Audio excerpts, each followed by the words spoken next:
El presidente electo Abelardo de la Espriella anunció la creación de sedes alternas del gobierno en Barranquilla, Medellín y Cali, con el propósito de gobernar más cerca de las regiones y enfrentar el centralismo. El anuncio generó reacciones inmediatas. Mientras las ciudades incluidas celebraron la decisión, otras regiones comenzaron a preguntarse por qué esa presencia territorial debería limitarse solo a 3 sedes. Al mismo tiempo, surgieron debates sobre los costos, la viabilidad y el alcance de la propuesta. Pero en medio de todas esas discusiones, tengo la impresión de que el debate empezó a girar alrededor de las ciudades, cuando quizás debería girar alrededor de otra cosa. Porque hoy no queremos responder si las sedes alternas son una buena o una mala idea. Queremos responder una pregunta anterior. ¿Puede un gobierno acercarse más a las regiones sin que necesariamente el Estado deje de ser centralista? Porque la respuesta a esa pregunta puede cambiar por completo la forma en que entendemos este debate. Hay debates que son difíciles porque las personas piensan diferente, pero hay otros que son aún más complejos. Aquellos en los que todos utilizan las mismas palabras para referirse a una cosa distinta.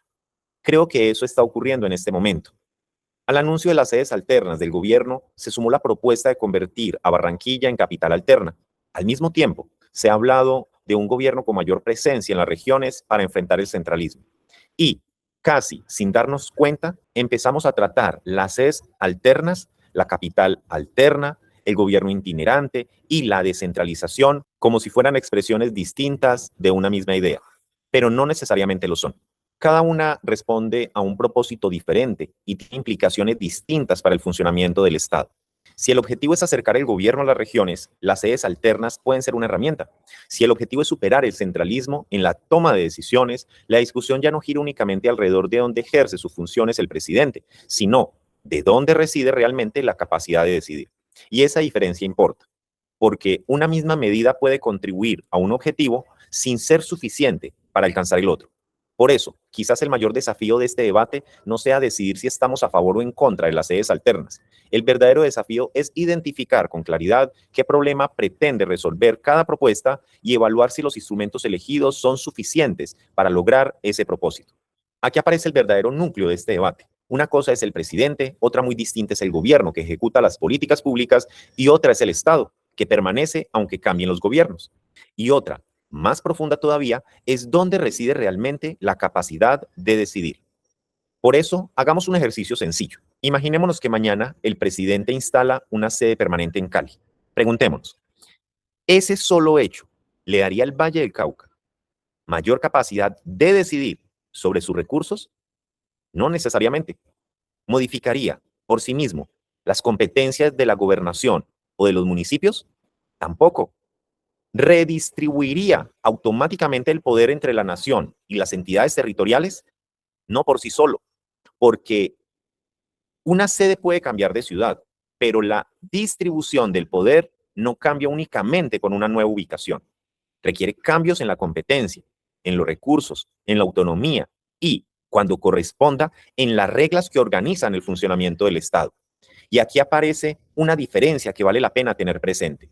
No es lo mismo acercar al presidente que acercar al gobierno. No es lo mismo acercar al gobierno que fortalecer la presencia del Estado.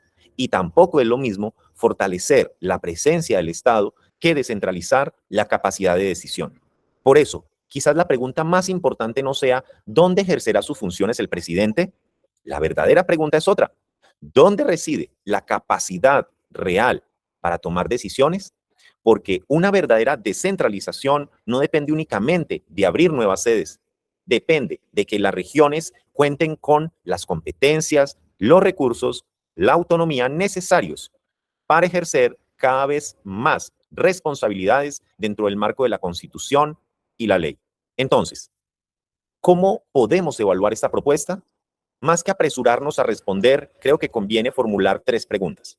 Primera, ¿qué problema busca resolver estas medidas? Porque no es lo mismo acercar al gobierno a las regiones que descentralizar el Estado. Si el objeto es una mayor presencia institucional en el territorio, las sedes alternas pueden ser una herramienta. Si el objetivo es redistribuir el poder, la pregunta ya es otra. La segunda, ¿qué está cambiando realmente? ¿Está cambiando el lugar desde donde ejerce sus funciones el presidente o está cambiando la capacidad de las regiones para tomar decisiones? La respuesta marca la diferencia entre una medida de gestión y una reforma institucional. Y la tercera, ¿este cambio fortalece a las personas o fortalece a las instituciones? Porque los gobiernos pasan y las instituciones permanecen. Y la democracia se fortalece cuando las regiones pueden responder cada vez más con sus propias capacidades sin depender permanentemente de la presencia del gobierno nacional. La fortaleza de una democracia no debería medirse por la movilidad de quien gobierna, sino por la solidez de sus instituciones y por la capacidad de las regiones para resolver sus propios desafíos dentro del marco de la Constitución y la ley. Sin duda, acercar al gobierno a los territorios puede fortalecer el diálogo con las regiones y mejorar la comprensión de sus necesidades, pero una verdadera descentralización exige algo más. La mejor señal de una verdadera descentralización no es que el presidente visite con frecuencia una región, es que esa región tenga, reiteramos, las competencias, los recursos y la autonomía necesarias para responder a sus ciudadanos, incluso cuando el presidente no esté allí. Por eso, reiteramos una idea central de este análisis. No toda cercanía produce descentralización. Las sedes alternas, un gobierno itinerante o incluso la existencia de una capital o varias alternas pueden acercar la acción del gobierno a los territorios. Lo que todavía debe discutirse es si, además de ese acercamiento, esas medidas fortalecen la capacidad de decisión de las regiones, porque la descentralización no se mide por el número de sedes que tenga un gobierno. Un país no supera el centralismo únicamente porque el presidente viaje más, abra sedes alternas o establezca capitales alternas. Ese es, en el fondo, el verdadero desafío de la descentralización. Gracias por acompañarnos. Hasta una próxima edición del Análisis del Día.